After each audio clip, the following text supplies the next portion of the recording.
चतुर्दश कर्म कथा मु आपण मानक आगरे आज उपस्थापन करी। चतुर्दश ब्रह्मांड बोली कह जाए। ब्रह्मांड होउछि आज्ञा 14। खाली एतिकी नुहे, 14 वर्ष वन गमन करथिले प्रभु राजबलोचन राम ठाकुर 14 वर्ष वन को गले। तेबे आज मु जो चतुर्दश कथा बा 14 कथा आपण मानक आगरे उपस्थापन करने को जाउछि। 14 कर्म पाई आपण माने सचेतन हेबे। जदि चतुर्दश कर्म बा 14 कर्म आपण करूछंती, निश्चित भावरे परिणाम भोगिबा को पड़िबो। गरुड़ पुराणर प्रमाण अनुसार 14 कर्म कथा मु आपण मानक आगरे उपस्थापन करिबी। जदि प्रकृत रे ये 14 कर्म आपण करुथांती, तेबे सावधान होई जिबे आज्ञा। सावधानता अवलंबन करिवा कथा, नहले ये कर्म संपादन कले निश्चित भावरे नरक भोग करिवा को पड़िबो। ये कथा मोर शास्त्र पुराण रे निर्जास रहिछि। आसंतु जानिबा प्रकृत रे गरुड़ पुराणर कथा। कौ 14 कर्म कले आपण मानकु ये कु परिणाम भोगिबा को पड़िबो। आपण मानकु नरक भोग करिबा को पड़िबो। ये सिद्धांत दैचंती आज्ञा पवित्र पुराण। प्रथम रहला आज्ञा प्राणी को हिंसा करिबा। शास्त्र प्रमाण दैचंती जीवे दया परम धर्म। किंतु आज्ञा प्राणी प्रति बा जीव प्रति जदि हिंसा भाव आपण आचरण करुथेबे बा जीवबद्ध करुथेबे, हिंसा आचरण करी जीव हत्या करिबा संगे संगे ये प्रकार कर्म जदि आपण करुथेबे, ये 14 कर्म मध्यरु प्रथम रहला आज्ञा प्राणी को हिंसा करिबा। जदि ये हिंसा करुथांती, जीव को दया करू नथांती, तेबे ये 1 नंबर भूल आज्ञा। ये कर्म करिले निश्चित हमको कुपरिणाम भोगिबा को पड़े। द्वितीय आज्ञा एमती किसी लोक अच्छा आज्ञा शास्त्र को निंदा करते। कहे सी शास्त्र रे कौन लिखाई से प्रकृत रे कौन सत्य नाई आज्ञा। जो शास्त्र रे लिखाई महामनीषी माने जो प्रकार मत पोषण करी आमको सब वार्ता देइचंती, निर्देश देइचंती, से होची प्रकृत रे निर्जास बाणी। से कथा को केबे अमान्य करिबा उचित नुह। एमिति किछि लोक अछंती आज्ञा निजको बड़ मने करी, निजको ज्ञानी मने करी शास्त्र को निंदा करुथेबे। कहले ये शास्त्र रे जोटा लिखा हिची एटा कदापि ठीक नुह। तेबे ये 2 नंबर जदि ये कर्म संपादन करुथांती, तेबे आपण माने सावधानता अवलंबन करिवे। ये केबे उचित कर्म यह नुह। तृतीय रे होची मिथ्या एवं कपटता। मिथ्या को पाप बोली जानी कहिब सदा सत्य बाणी। कपट आचरण करिवा उचित नुहे। सेइथिपाई आज्ञा कह जाय जे कपटता जदि आचरण करुथिबे, ये कपटतार फलस्वरूप बा मिथ्यार फलस्वरूप जदि आपण पाथेय करिथांती, मिथ्या सर्वदा आपण मिथ्यारे रही थांती, निश्चित भावरे यार परिणाम भोगिबा को पड़िबो। ये हला तृतीय कथा। चतुर्थ रे आज्ञा जीवे दया परम धर्म। दयाहीन अंतर मध्यरे जदि दया भाव नथिबो, तेबे ये चतुर्थ भूल होची आज्ञा दयाहीन।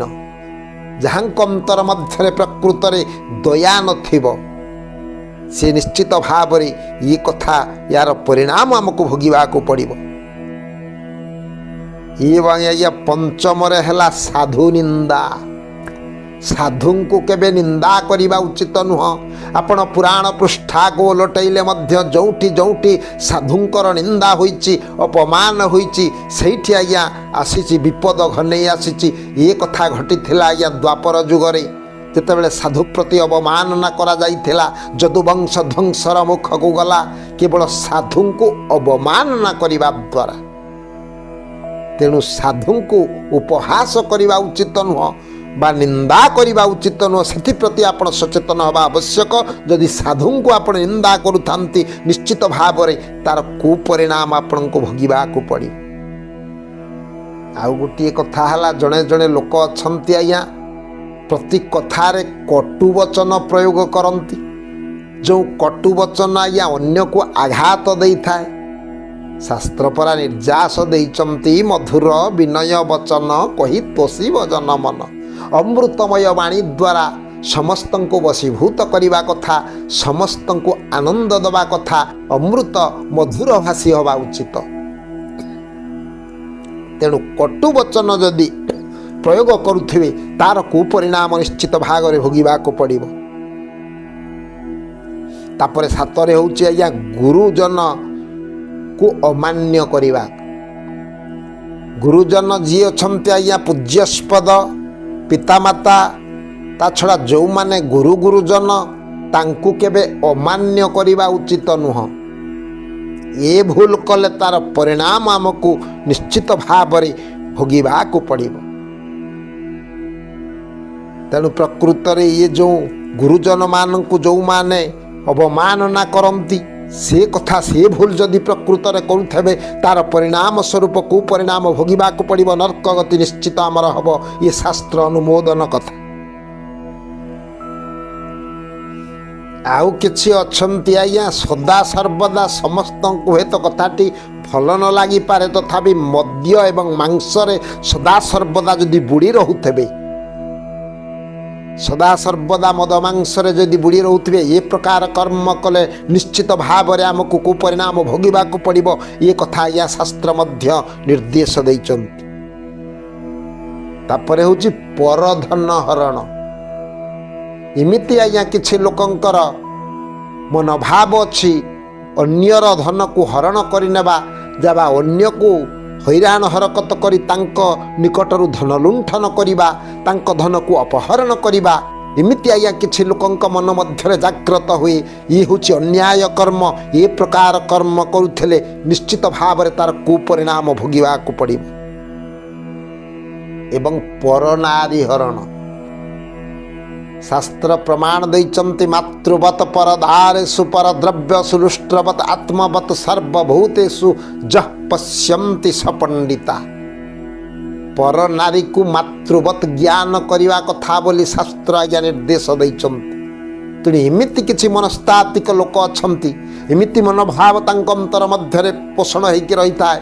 सदा सर्वदा आज्ञा पर नारी उपर लक्ष्य रखुतांती, आज्ञा पर नारी को हरण करुथांती। आज्ञा जदि ये कर्म रे आपण लिप्त थांती, तेणु सावधानता अवलंबन करंतु। यार कुपरिणाम स्वरूप आपण को नरक भोग करने को पड़िबो।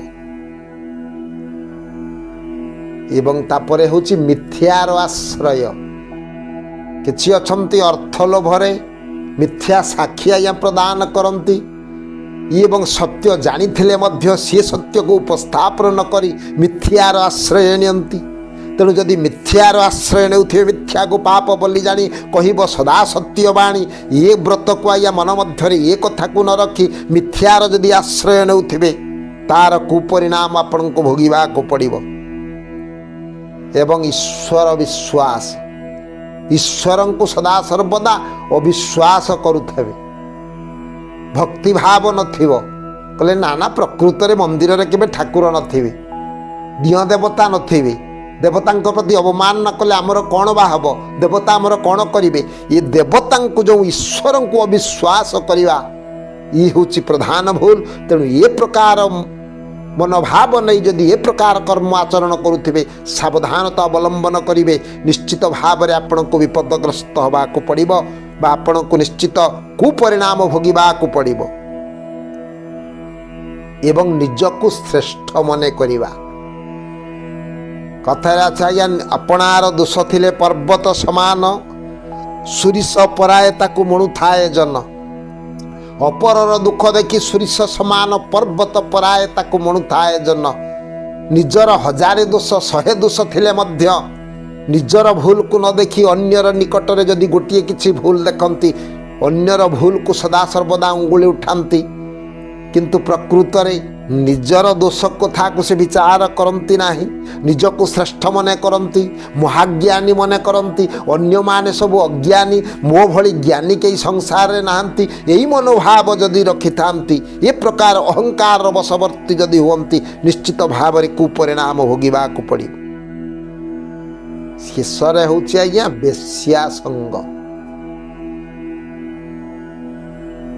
ନିଜର ପତ୍ନୀ ଥାଉ ଥାଉ ଯଦି ବେଶ୍ୟାଳୟ ଗମନ କରୁଥିବେ, ବେଶ୍ୟା ସଙ୍ଗ କରୁଥିବେ, ତେବେ ଆଜ୍ଞା ଇଏ ବେଶ୍ୟା ସଙ୍ଗ ହେଉଛି ସର୍ବଶେଷ ଭୁଲ।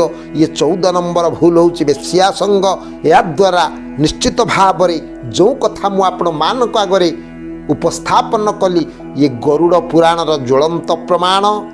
ପ୍ରାଣୀଙ୍କୁ ହିଂସା କରିବା, ଜୀବ ହତ୍ୟା କରିବା ବୋଇଲେ, ଶାସ୍ତ୍ର ନିନ୍ଦା, ମିଥ୍ୟା କପଟତା, ଦୟାହୀନ, ସାଧୁ ନିନ୍ଦା ଏବଂ ଉପହାସ, କଟୁବଚନ, ଗୁରୁଜନମାନଙ୍କୁ ଅମାନ୍ୟ, ମଦ୍ୟ ମାଂସରେ ସର୍ବଦା ରହିଥିବା ଏବଂ ପରଧନ ହରଣ, ପରନାରୀ ହରଣ, ମିଥ୍ୟାର ଆଶ୍ରୟ, ଈଶ୍ୱରଙ୍କୁ ଅବିଶ୍ୱାସ, ନିଜକୁ ଶ୍ରେଷ୍ଠ ବା ମହାନ ଭାବିବା ଏବଂ ବେଶ୍ୟା ସଙ୍ଗ।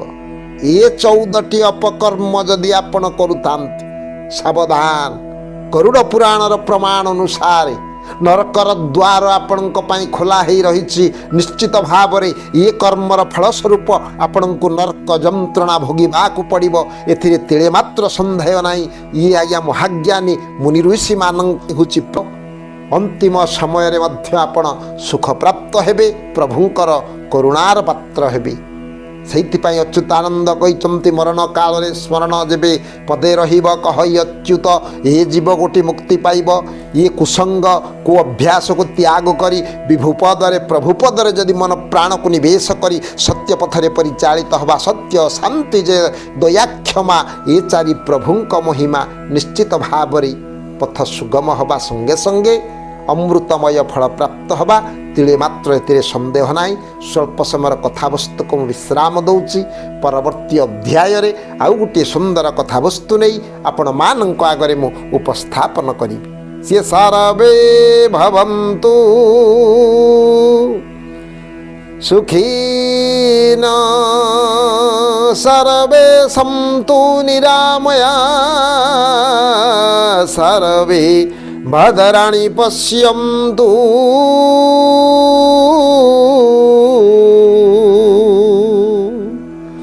ମା କଶ୍ଚିଦ୍ ଦୁଃଖ ଭାଗ ଭବେତ୍।